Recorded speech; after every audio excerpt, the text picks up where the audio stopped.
I'm really craving a juicy steak. Maybe I'll go buy one and grill it the way I like. How much? 77 euros per kilogram for a measly ribeye? It might actually be cheaper at a restaurant. Yes, as you can see for yourself, the prices for good beef have skyrocketed. And a good cut of steak meat can cost up to 30 euros here in Estonia. I wonder if there's a way, using chemical or physical methods, to make a cheap cut of meat more like a premium tenderloin. Well, let's figure it out.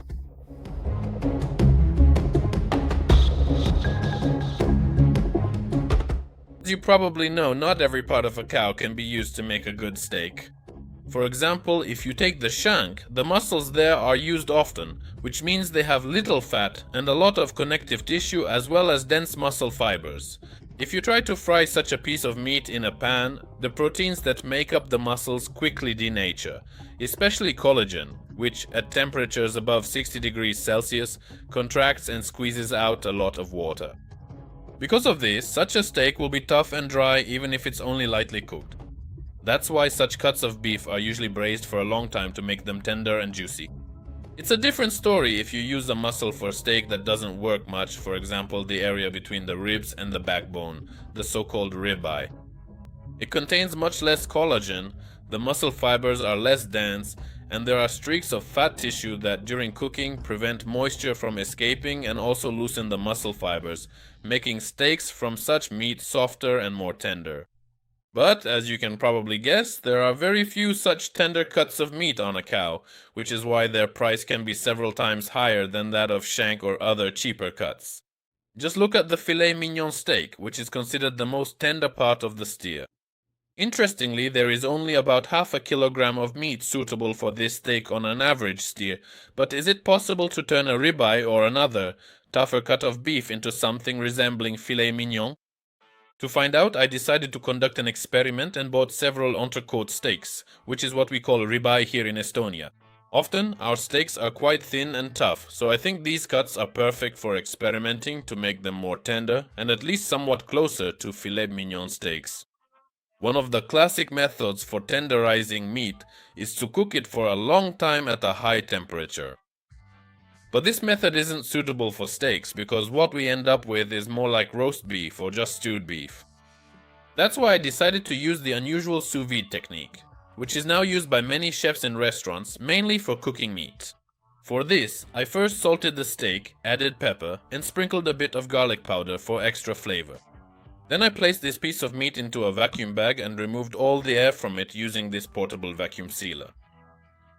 I will tenderize the steak by heating it for a long time at a low temperature using a magnetic stirrer with heating from PrimeLab, which can maintain any water temperature for quite a long period.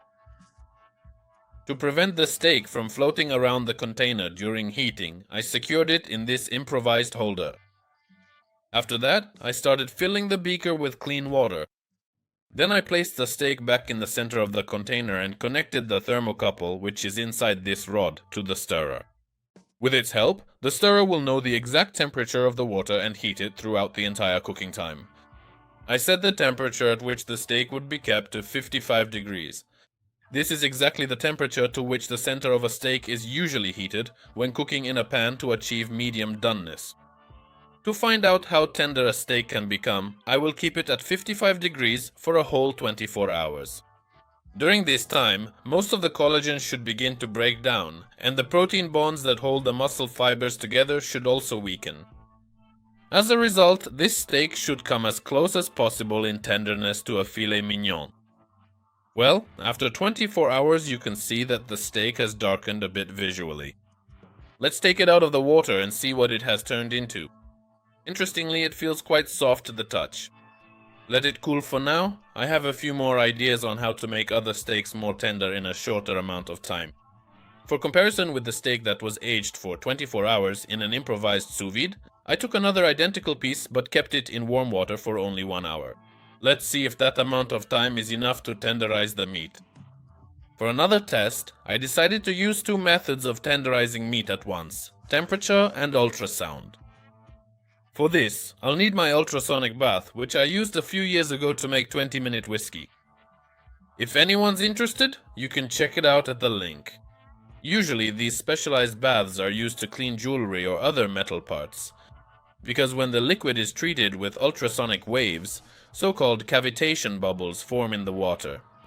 These bubbles act like tiny hammers, effectively treating any surface and cleaning it from dirt or layers of old skin. For example, that's what's happening to my finger right now. I believe that if you place a piece of meat in a vacuum inside such a water bath, cavitation bubbles will also form within it, which will tenderize the meat during cooking, making it softer and saving you some time. For example, instead of 5 hours of sous vide, you can keep the meat in such a bath for just 1 hour and achieve the same steak tenderness.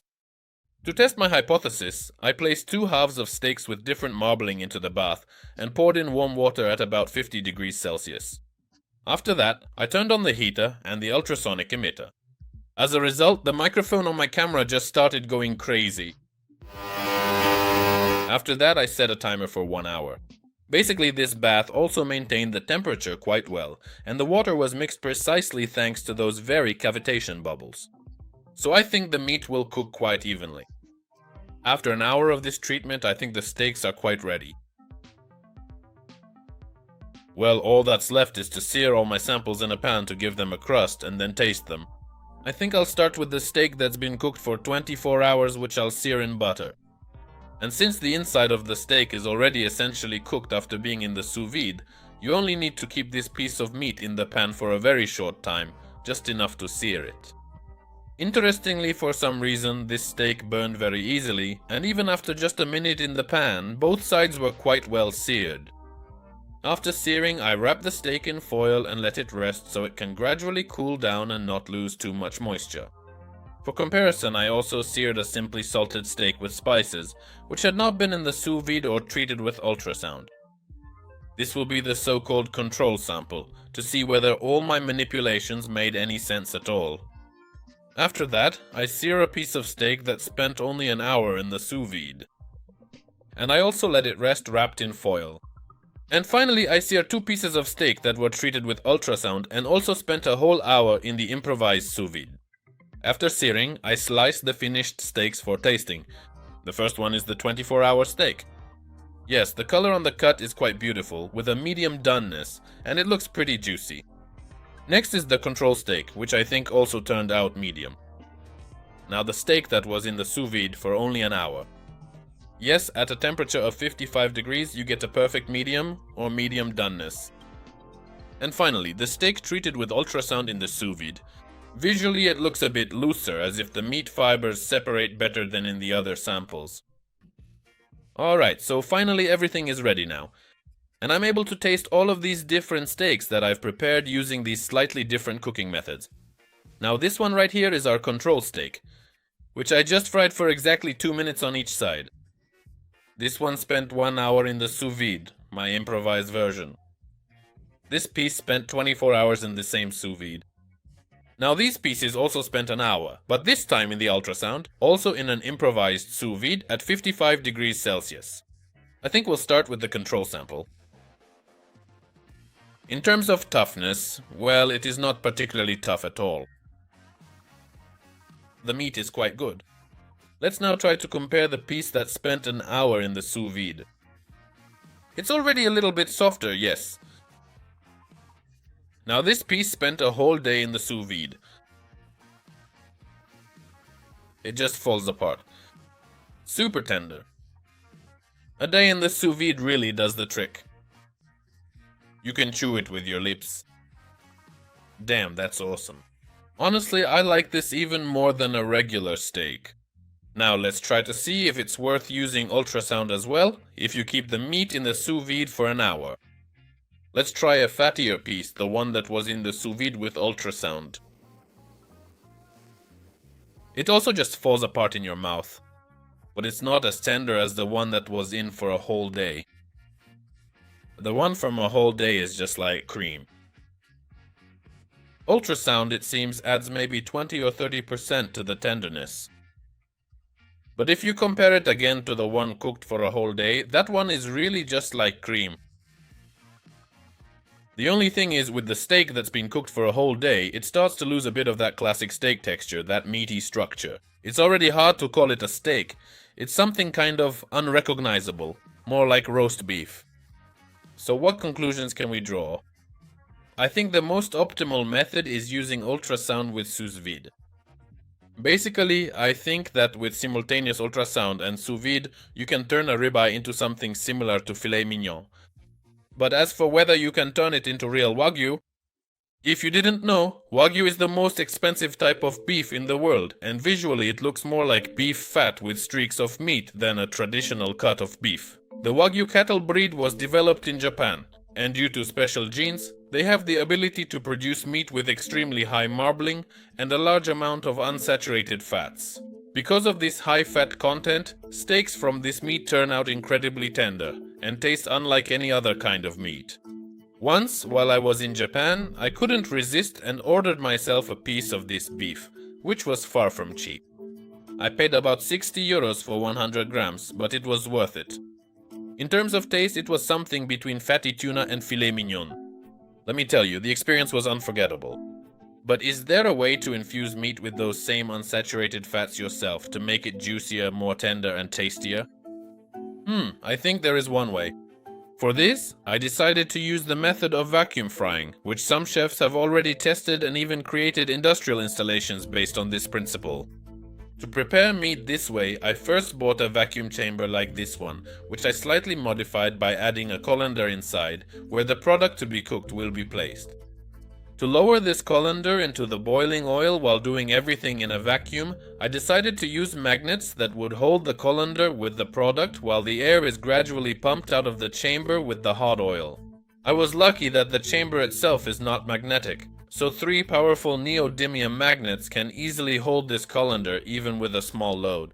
However, during my attempts to either raise or lower the colander with the load, the process was very uneven, and working with such large magnets is not very safe. If they snap together, they could even crush your fingers. So I made this improvised holder in which I fixed 2 powerful neodymium magnets on the sides, and the third one can be held by hand if needed. To effectively condense the steam that will be released from the product being prepared, I will use this specialized copper tube, which will be fully immersed in cold water.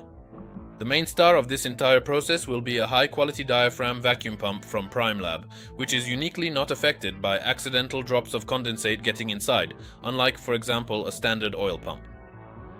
The resulting condensate will be collected in this special trap, so you can actually see and measure all the excess water from the products being made. To test the system's air tightness, I turn on the pump and then observe the changes on the manometer. The pressure started to drop gradually, but at around -0.7 bar, it began to fall much more slowly, so after moving to the kitchen, I added a regular oil pump in series to speed up the air evacuation. And finally, all that's left is to fill the middle pot with cold water and put a couple of frozen bottles with ice in it for better cooling. Basically everything is ready and we can start the vacuum frying experiment. And to test the system, I think we can start with chicken drumsticks. For this, I filled 2 pots with refined sunflower oil and heated it to a temperature of about 160 to 170 degrees Celsius. After that, I attached the colander to my improvised vacuum chamber with a magnet so it wouldn't touch the hot oil, placed 3 chicken drumsticks in it, then covered everything with a lid and started pumping the air out of the chamber. At the same time, I put 3 more chicken drumsticks into another pot with hot oil, but here they will be cooked at normal atmospheric pressure. After the pressure in the vacuum chamber dropped to about 20% of atmospheric pressure, I began to immerse the chicken drumsticks into the hot oil. During this process, as you can see, the chicken drumsticks boiled quite vigorously in the hot oil. This is because, at reduced pressure, the boiling point of water also decreases. But later, the boiling became a bit more stable, and I left the drumsticks to cook like that for 15 minutes. At the same time, quite a lot of moisture was released from the cooking chicken drumsticks, which collected in the trap of the vacuum pump. By the way, during frying the pressure dropped rather quickly, apparently due to the condensation of water in the copper tube. In another pot, the chicken drumsticks were cooked at the same oil temperature, although the boiling here did not look as vigorous visually. After 15 minutes of cooking, I turn off the vacuum pump and let air into the chamber with the cooking chicken. At the same time, I take the chicken drumsticks out of the second pot and place them on a napkin to drain the excess fat. But with the drumsticks cooked in the vacuum, it's harder to do this, since they are soaked through with oil, which is quite unusual. I think at least the napkin will absorb the excess fat as much as possible. The first difference between the chicken drumsticks cooked in different ways is the crust. For those cooked in the vacuum, the crust turned out to be incredibly crispy. You can even hear it by the sound, and that's without any breading. With the drumsticks cooked at atmospheric pressure, there's practically no crust at all. Well, let's give it a try. So here's the regular chicken that we just cooked in oil. Regular chicken. Now let's try the one that was cooked in the vacuum. The crust here is just unreal. Wow. It's at least 10 times juicier, honestly. It's like you're biting into pure juice. Yes, as you can see from my satisfied face, the drumsticks cooked in the vacuum really turned out very juicy and tasty. Most likely what I managed to do here is something like wagyu, but with chicken. It's all because when cooking in a vacuum, more moisture came out of the chicken, especially from the skin, creating a super crispy crust. Also, inside the meat itself, something like cavities formed, and when I later increased the pressure to atmospheric at the end of cooking, oil, where the drumsticks were cooked, flowed into all those cavities.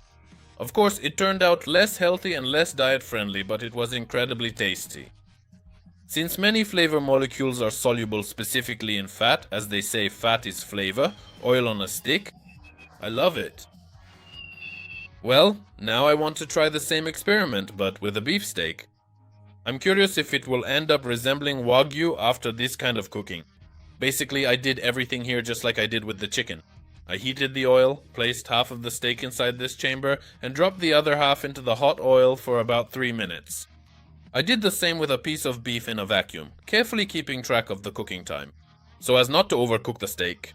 Here, just like with the chicken, this piece of meat was boiling quite actively in the vacuum, releasing excess water. At this stage, I noticed that, in principle, the oil pump was no longer needed, since the membrane I1 was handling the air extraction quite well. After 3 minutes of cooking, I first take the steak out of the regular deep fryer.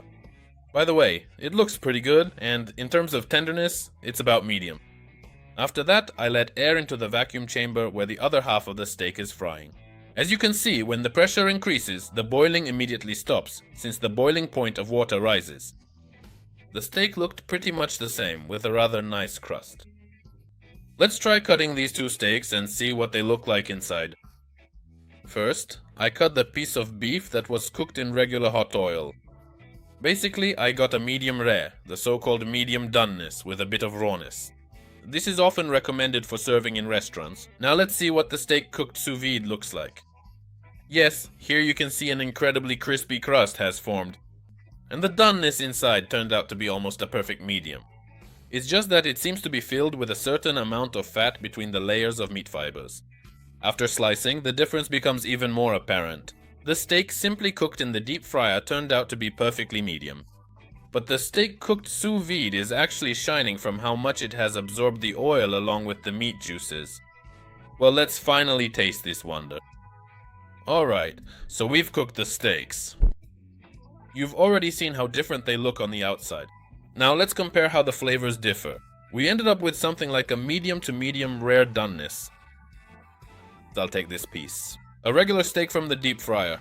A good steak. So far the deep fried steak is just tasty. Now let's compare it to the steak that was cooked sous vide. It looks appetizing. Wow, it's fatty. But this is tastier.